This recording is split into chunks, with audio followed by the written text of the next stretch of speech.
कुमारी शैलजा जी, चरणदास महंत जी, उमेश पटेल जी, Pritam Singh ji, Congress party के stage पर senior नेता,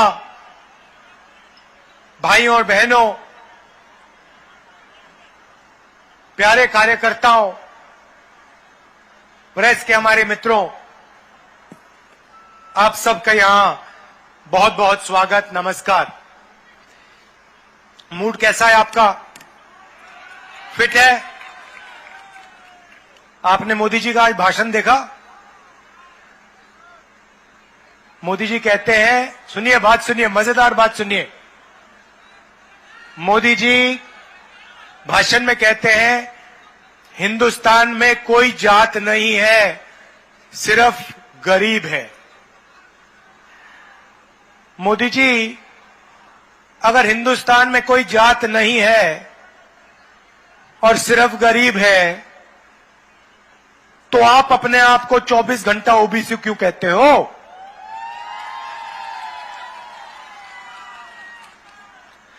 और नरेंद्र मोदी जी, ये भी मुझे बता दो, आपने ओबीसी का नाम प्रयोग करके बहुत फायदा उठाया, देश के प्रधानमंत्री बन गए, करोड़ों रुपए के आप सूट पहनते हो, 24 घंटा हवाई जहाज में उड़ते हो, तो ओबीसी शब्द का आपने प्रयोग किया और आज आप अपने भाषण में कहते हो कि हिंदुस्तान में कोई जात नहीं।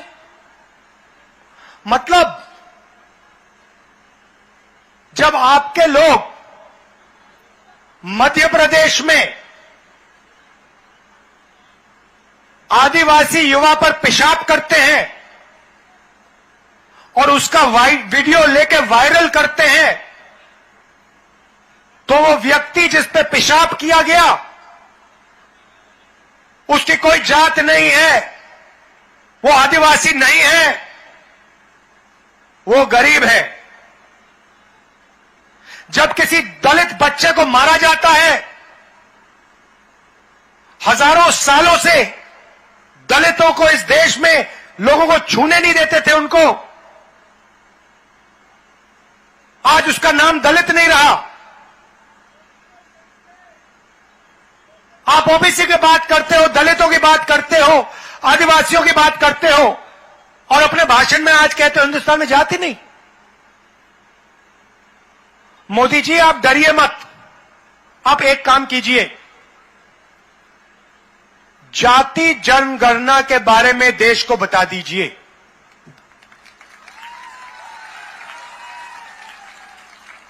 भाइयों और बहनों,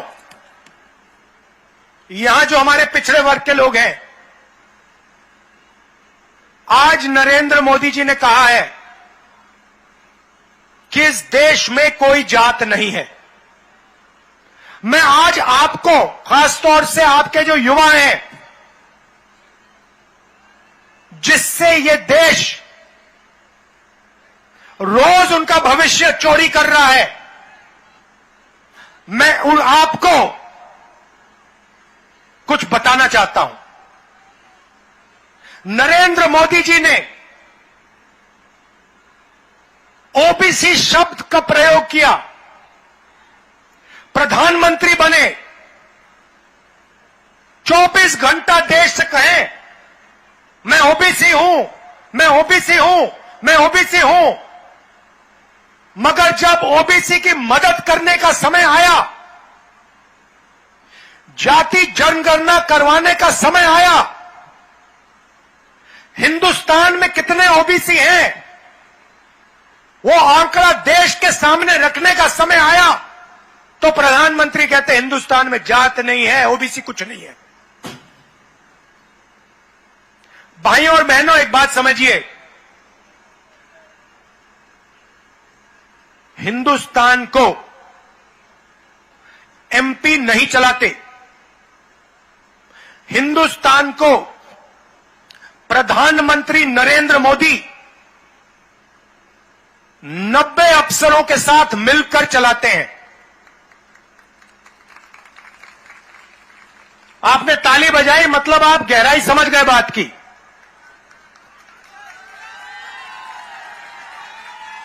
मतलब सवाल ये उठता है, नरेंद्र मोदी जी और 90 लोग आईएएस के अफसर, आईएफएस के अफसर, ये लोग चलाते हैं। अब मैंने सवाल पूछा, नरेंद्र मोदी से पूछा, नरेंद्र मोदी जी आप ओबीसी की बात करते हो, मुझे बताओ 90 अफसरों में से ओबीसी अफसर कितने हैं? नरेंद्र मोदी उस दिन से ओबीसी शब्द का प्रयोग करना बंद कर दिए हैं। आज इतनी शर्म की बात है, आज प्रधानमंत्री देश को कहता है कि ओबीसी शब्द का कोई मतलब ही नहीं है, हिंदुस्तान में जाति नहीं है, सिर्फ गरीब है। नरेंद्र मोदी जी, गरीबों की क्या जात है? गरीब दलित हैं, गरीब पिछड़े हैं, गरीब आदिवासी हैं, ये गरीब हैं। आप शब्दों के पीछे मत छुपो, आप देश को बताओ जाति जनगणना कब करने जा रहे हो। अब भाइयों और बहनों, 90 लोग इस देश को चलाते हैं। नरेंद्र मोदी और 90 लोग, प्रधानमंत्री करोड़ों रुपए का सूट पहनते हैं। आप देख लीजिए, आपको एक ऐसा दिन नहीं मिलेगा पिछले 10 सालों में, अगर नरेंद्र मोदी ने एक कपड़ा 2 बार पहन लिया हो, मुझे दिखा दो।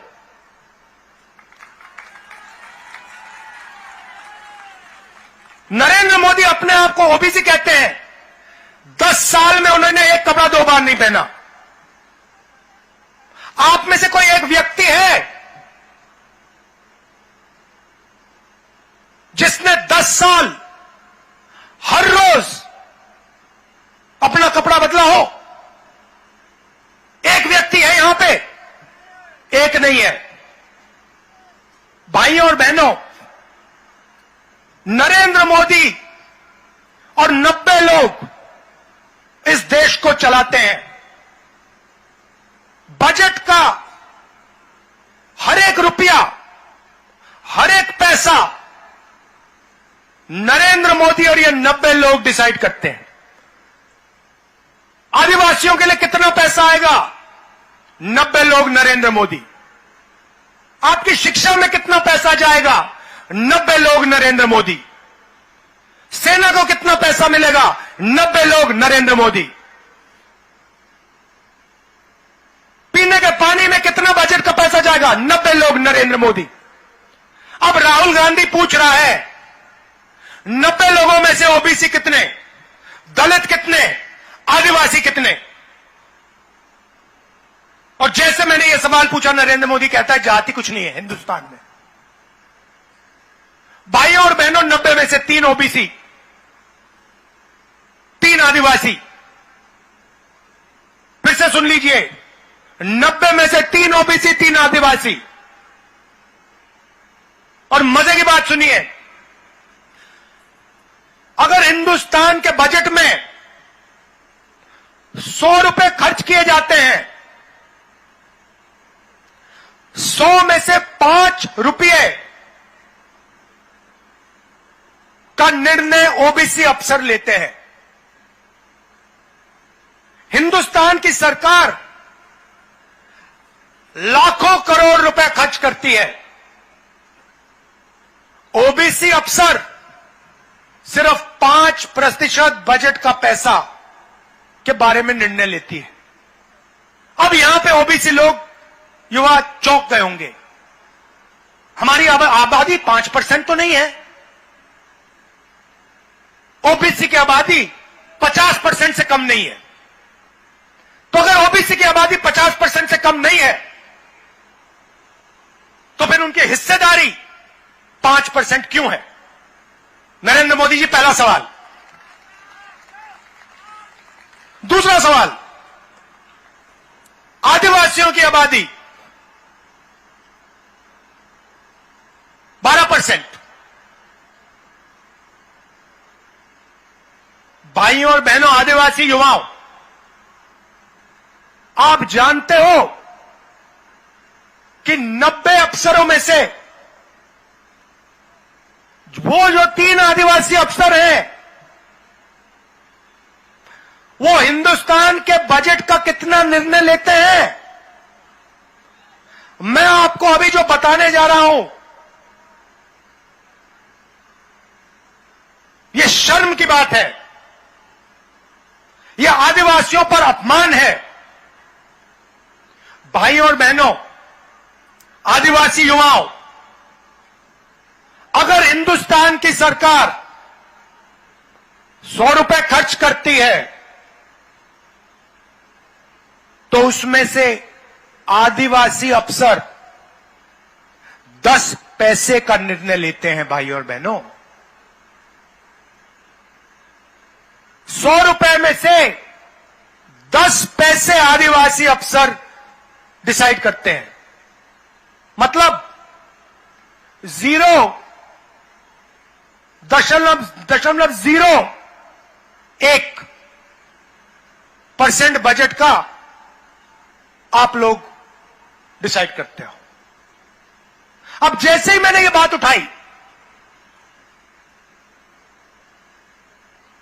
आदिवासियों को वनवासी कहने वाले लोग एकदम कहते हैं इस देश में कोई जात नहीं,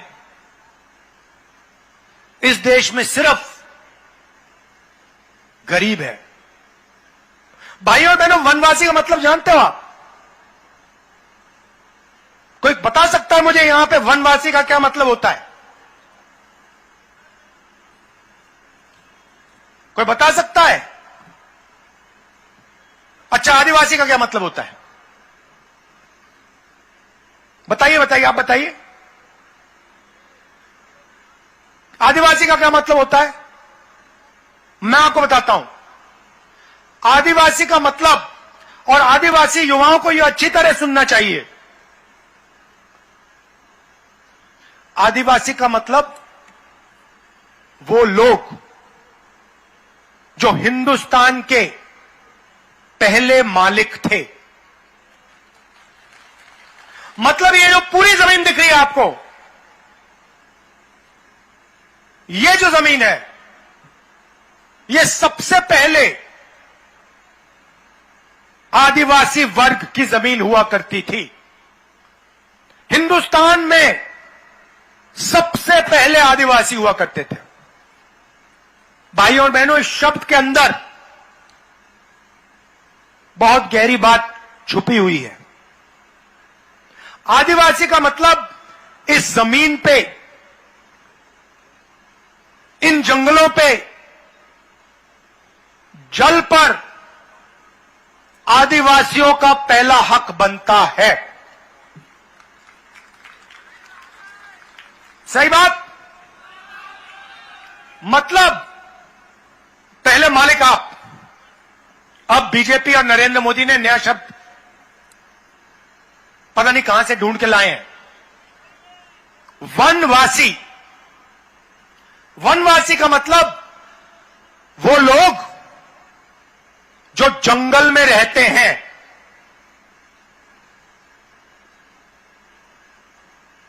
आपने वीडियो देखा होगा, मध्य प्रदेश वाला देखा आपने, जिसमें बीजेपी के नेता आदिवासी युवा पर पेशाब कर रहा है। आपने देखा है? देखा ना? उस वीडियो को बीजेपी के लोगों ने वायरल किया। वो वीडियो दिल्ली तक पहुंच गया था, मैंने देखा उसको। भाइयों और बहनों, आपने किसी बीजेपी के नेता को जानवर पर पेशाब करते हुए देखा है? मैंने तो कभी नहीं देखा। मगर आदिवासी पे बीजेपी के नेता को पेशाब करते हुए मैंने देखा है। ये लोग कहते, इनके दिमाग में बात यह है, ये सोचते हैं कि आपकी जगह जंगल के अंदर है और आपको जंगल से बाहर नहीं निकलना चाहिए, और फिर 24 घंटा ये आपके जंगल को उठा के अदानी को देते हैं। 20 साल में जंगल खत्म हो जाएगा, आपको कहेंगे भैया आप तो जंगल के हो, आपकी तो कोई जगह ही नहीं रही, चलो आओ शहरों में भीख मांगो। हमने छत्तीसगढ़ में अंग्रेजी स्कूलों का जाल बिछा दिया है। क्यों बिछाया? हम कहते हैं आदिवासी युवाओं को, ओबीसी युवाओं को, दलितों को अंग्रेजी सीखनी चाहिए, हिंदी सीखनी चाहिए और छत्तीसगढ़ी सीखनी चाहिए। अब आप पूछोगे भैया 3 भाषा क्यों? एक भाषा से हमारा काम हो जाएगा? नहीं भाइयों और बहनों, पहली भाषा छत्तीसगढ़ी। छत्तीसगढ़ में आपको व्यापार करना हो, छत्तीसगढ़ में आपको किसी से बात करनी हो, छत्तीसगढ़ी काम आएगी। आप यूपी गए, दिल्ली गए, बिहार गए, वहां पे हिंदी चलेगी, सही बात है। मगर मजे की बात सुनो, और मान लो अगर आदिवासी बच्चा या ओबीसी बच्चा कहे कि यार मैं तो अमेरिका जाना चाहता हूं, मैं तो अमेरिका की किसी बड़ी कंपनी में काम करना चाहता हूं, या मैं कंपनी खोलकर अमेरिका में अपना माल बेचना चाहता हूं, तो कौन सी भाषा चलेगी भाइयों बहनों? हिंदी चलेगी? छत्तीसगढ़ी चलेगी? अंग्रेजी चलेगी? तो हम कहते हैं हिंदी सीखनी है, सीखो, छत्तीसगढ़ी सीखो, अंग्रेजी सीखो। वो कहते हैं जंगल में रहते हो, अंग्रेजी की क्या जरूरत? ये फर्क है। हम चाहते हैं कि आपके बच्चे कोई भी सपना देखें, उसको वो पूरा कर पाए। हम चाहते हैं कि आदिवासी बच्चा एक दिन हवाई जहाज को देखे और कहे कि भाई मैं पायलट बनना चाहता हूं, मैं हवाई जहाज उड़ाना चाहता हूं, और उसको वो मौका मिले। बच्चा एक दिन कहे मैं बिजनेस चालू करना चाहता हूं, व्यापार करना चाहता हूं, कंपनी खोलना चाहता हूं, सपना पूरा हो। आदिवासी बच्चा कहे, पिछड़ा बच्चा कहे मैं इंजीनियर बनना चाहता हूं, दलित बच्चा कहे मैं डॉक्टर बनना चाहता हूं, सारे के सारे सपना पूरा कर पाए। बीजेपी चाहती है, अच्छा मजे की बात सुनो, बीजेपी नेता आते हैं, आपसे कहते हैं भाइयों और बहनों अंग्रेजी मत पढ़ो, छत्तीसगढ़ी मत सीखो, हिंदी पढ़ो। आप एक दिन काम करो, खैर मिलते तो आपसे हैं नहीं, मारे एक बार कोई बीजेपी नेता हाथ आ जाए तो उससे पूछना भैया एक बात बताओ, आप हमें कह रहे हो कि हमें अंग्रेजी नहीं सीखनी चाहिए, हमें हिंदी सीखनी चाहिए, आपके जो बच्चे हैं क्या वो हिंदी मीडियम में जाते हैं या अंग्रेजी मीडियम में जाते हैं? पता लगेगा सारे के सारे बीजेपी के नेता इंग्लिश मीडियम स्कूल में पढ़ते हैं, अमेरिका में जाके यूनिवर्सिटी करते हैं, लंदन में जाके पढ़ाई करते हैं, और वहां पे व्यापार करते हैं। और ये चाहते हैं कि हमारे आदिवासी भाइयों बहनों, ओबीसी बच्चे, दलित बच्चे को यह मौका ना मिल जाए। ये उनमें हम में फर्क है। अब मैं आपसे पूछता हूं, वो समय आपको याद होगा जब छत्तीसगढ़ में आदिवासियों पर गोली चलती थी, जब आपके बच्चों को इनकाउंटर किया जाता था। आपको याद है वो समय जब बीजेपी का यहां राज था?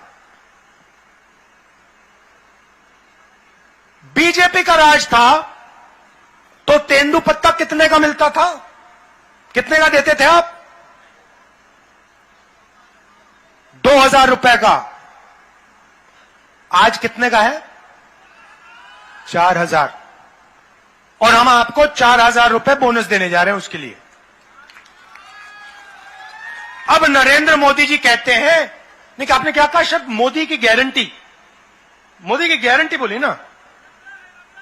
मोदी की गारंटी का मतलब 100% झूठ है। जो भी प्रधानमंत्री कह रहा है, मैं आपको गारंटी लेके कह सकता हूं कि झूठ बोल रहा है। जो आदमी देश को कह सकता है कि इस देश में जात ही नहीं है, मैं गारंटी के कह रहा हूं, सारे के सारे शब्द जो उनके मुंह से निकल रहे हैं वो झूठ है। 15 लाख रुपए हर बैंक अकाउंट में, सच या झूठ?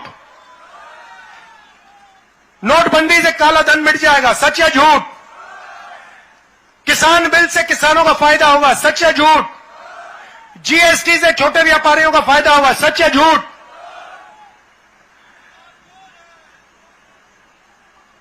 किसानों को धान के लिए छत्तीसगढ़ में 2500 रुपए मिलेंगे, सच या झूठ? छत्तीसगढ़ के किसानों का कर्जा माफ होगा, सच या झूठ? सच किसने बोला, झूठ किसने बोला? झूठ नरेंद्र मोदी ने बोला, सच कांग्रेस पार्टी और राहुल गांधी ने बोला। अच्छा भैया, एक और बात बताओ, आज धान के लिए किसान को कितना मिलता है? 2500 मिलता है। 2500 मिल रहा है मार्केट में आजकल। 2500 मिल रहा है आपको? कितना मिल रहा है? 2640। यह आपने हमसे मांगा? आपने कहा कि हमें 2640 चाहिए? नहीं, ऑटोमेटिक हमने कर दिया, बिना पूछे। किसी किसान ने नहीं पूछा। हमने कहा 2500 कम है, 2640 हो जाएगा। और मैं आपको स्टेट से कह रहा हूं, यह बढ़ता जाएगा, रुकेगा नहीं है। छत्तीसगढ़ के किसानों, यह 3000 से ज्यादा जाएगा, जाता जाएगा, क्योंकि हम आपके दिल की बात, आपकी चोट, आपका दर्द समझते हैं।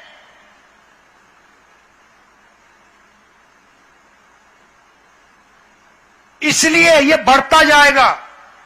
23,000 करोड़ रुपए हमने छत्तीसगढ़ के किसानों को किसान न्याय योजना में दिया है। भाई और बहनों, आपने मांगा नहीं, आपने हमें यह नहीं कहा कि 23,000 करोड़ रुपए छत्तीसगढ़ के किसान को दो। नहीं, हमने कहा नहीं भैया, हमें देना है। क्यों, मैं बताता हूं।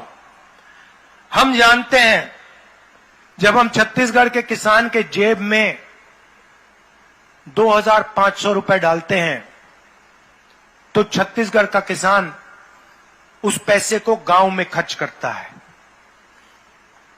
अमेरिका में खर्च नहीं करता, जापान में खर्च नहीं करता, अदानी जैसे दुबई में खर्च नहीं करता। छत्तीसगढ़ के गांव में किसान उसका प्रयोग करता है। हम आज 7,000 रुपए मजदूर को दे रहे हैं, चुनाव के बाद 10,000 रुपए हो जाएगा, लिख लो। क्यों? क्योंकि हम जानते हैं जब हम किसान के जेब में पैसा डालते हैं, मजदूर के जेब में पैसा डालते हैं, वो एकदम जाके उस पैसे को खर्च करता है। कहां खर्च करता है? शहरों के छोटे छोटे कस्बों में, गांव की छोटी सी दुकानों में। पैसा सीधा छोटे दुकानदार के पास जाता है और गांव की और छोटे शहरों की अर्थव्यवस्था चालू हो जाती है, सबको फायदा होता है। जब नरेंद्र मोदी जी की सरकार आती है, रमन सिंह की सरकार आती है, वो किसान को 1 रुपया नहीं देते, मजदूर को 1 रुपया नहीं देते, मनरेगा बंद कर देते हैं। वो कॉन्ट्रैक्टर्स को, अरबपतियों को पैसा देते हैं, अदानी जी को पैसा देते हैं। कॉन्ट्रैक्टर्स, बड़े बड़े कॉन्ट्रैक्टर्स क्या करते हैं? पैसे को लंदन भेज देंगे, जापान भेज देंगे, अमेरिका भेज देंगे, आपको कोई फायदा नहीं होता। हम गरीबों को पैसा देते हैं, किसानों को देते हैं, मजदूरों को देते हैं। और जब हम किसानों, मजदूरों को देते हैं, छोटे व्यापारियों को मिलता है। यहां छोटे व्यापारी भाई हैं, मुझे बता दो, जीएसटी से फायदा हुआ?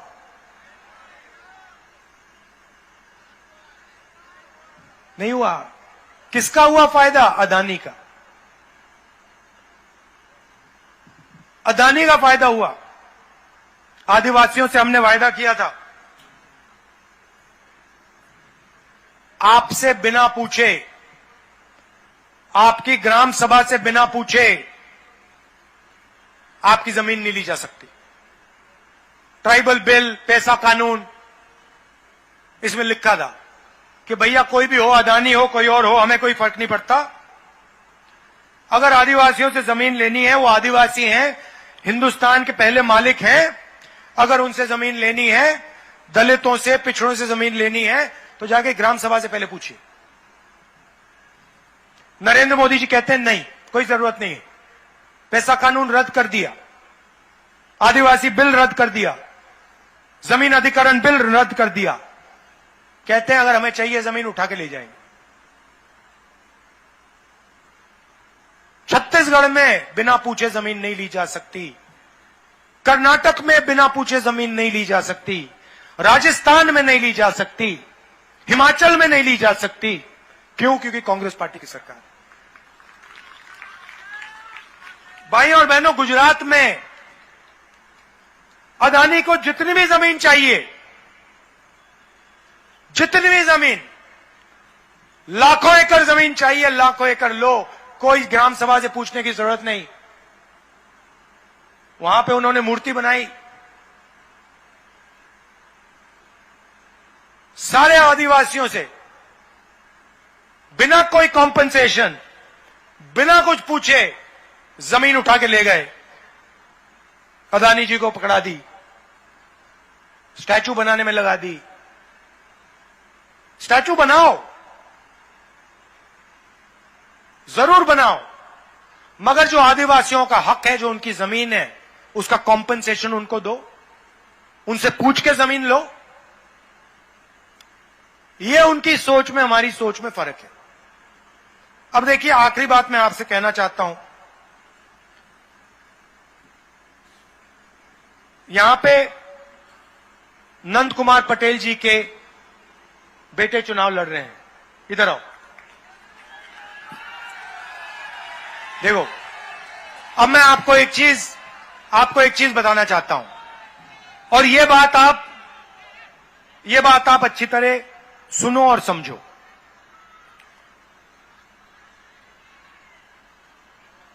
इनके पिता की हत्या की गई, इनके पिता शहीद हैं, सही बात, ये पूरा छत्तीसगढ़ मानता है।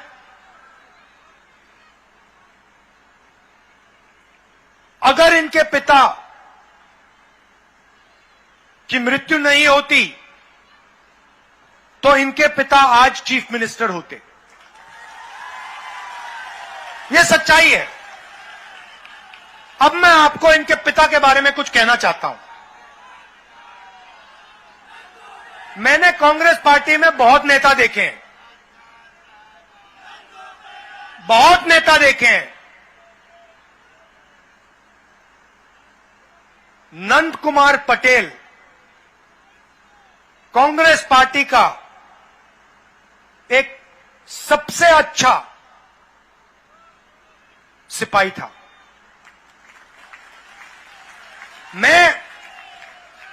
मेरा उनसे परिचय कैसे हुआ मैं आपको बताना चाहता हूं। बैठो बैठो, मैं आपको बताना चाहता हूं। जब भी मुझसे कोई मिलने आते थे या आते हैं तो मैं थोड़ा उनके बारे में थोड़ा सा इंफॉर्मेशन ले लेता हूं, रिपोर्ट लिखवा लेता हूं, पता लगाता हूं ये है कौन। और अगर मुझे वो व्यक्ति अच्छे लगे तो मैं थोड़ा और चेक कराता हूं। तो जब नंद कुमार पटेल जी मुझसे मिले पहली बार, मुझे उनमें गहराई दिखी। तो मैंने अपने ऑफिस के लोगों से कहा कि देखो एक काम करो, नंद कुमार पटेल के बारे में उनकी थोड़ी हिस्ट्री जो है, कांग्रेस में कैसे आए, क्या क्या काम किया, विचारधारा के लिए लड़ते हैं, यह पता लगा के मुझे बताओ। उन्होंने रिपोर्ट लिखी। रिपोर्ट में क्या लिखा था मैं आपको बताना चाह रहा हूं। रिपोर्ट में लिखा था कि एक बार चुनाव में 40-50 साल पहले मध्य प्रदेश में, उस समय मध्य प्रदेश था, मध्य प्रदेश में कांग्रेस पार्टी बहुत बुरी तरह चुनाव हारी। और जब सारे के सारे एमएलए, बहुत सारे एमएलए, बहुत बड़े नेता हार गए, तो कांग्रेस के जो सीनियर नेता थे, इंदिरा गांधी जी थी, उन्होंने लिस्ट निकलवाई कि भैया पोलिंग बूथ में कौन से पोलिंग बूथ में कांग्रेस पार्टी हारी है और कौन से पोलिंग बूथ में कांग्रेस पार्टी जीती है। तो आंकड़े निकाले गए और एक पोलिंग बूथ में पूरे प्रदेश में कांग्रेस पार्टी हार गई। एक पोलिंग बूथ में 100% वोट कांग्रेस को मिला।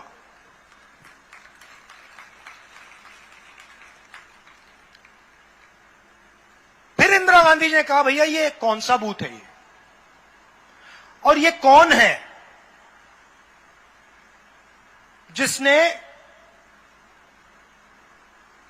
इस चुनाव में, जहां सारे के सारे सीनियर नेता हार गए, ये कौन है जिसने अपने गांव में कांग्रेस पार्टी को 100 में से 100 वोट दिलवा दिए। सुनो सुनो, तो फिर दिल्ली से एक आदमी आता है, नंद कुमार पटेल के गांव में जाता है बिना नंद कुमार पटेल को बताए, और कहता है कि भैया यहां पे तुम लोगों ने कांग्रेस को वोट दिया, सारे के सारे लोगों ने कांग्रेस को वोट कैसे दे दिया। तो लोग वहां कहते हैं देखिए यहां पे तो हम सिर्फ कांग्रेस वालों को गांव के अंदर आने देते हैं और कोई आ ही नहीं सकता यहां पे। तो व्यक्ति ने कहा मतलब ये कैसे हो रहा है, और उन्होंने कहा कि हमारा यहां पे एक युवा नेता है, कांग्रेस का नेता है, सारा का सारा गांव उसके साथ कांग्रेस पार्टी को वोट देता है। नंद कुमार पटेल 3 बार प्रधान बने। सही बात भाइयों और बहनों, आप जानते हो कि लोकसभा का चुनाव 3 बार जीतना आसान होता है, विधानसभा का चुनाव 3 बार जीतना आसान होता है, मगर प्रधानी का चुनाव 3 बार जीतना मुश्किल होता है। कितनी बार एमएलए का चुनाव लड़े वो? कितनी बार जीते? 3 बार प्रधानी, 3 बार जीते। 5 बार एमएलए का चुनाव, 5 बार जीते। और खून में कांग्रेस पार्टी की विचारधारा थी।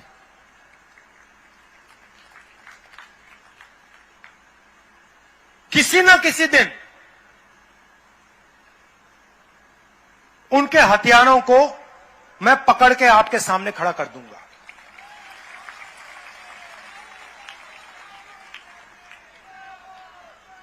यह मैं आपसे इसलिए कह रहा हूं क्योंकि नंद कुमार पटेल के साथ अन्याय हुआ। मैं आमतौर से चुनाव के भाषण में ऐसी बात नहीं बोलता हूं। मैं यह बात आपके सामने इसलिए रख रहा हूं क्योंकि नंद कुमार पटेल के बेटे चुनाव लड़ रहे हैं और मैं चाहता हूं कि आप इनको भारी बहुमत से पूरा दम लगा के यहां चुनाव जिताएं। धन्यवाद। जय हिंद।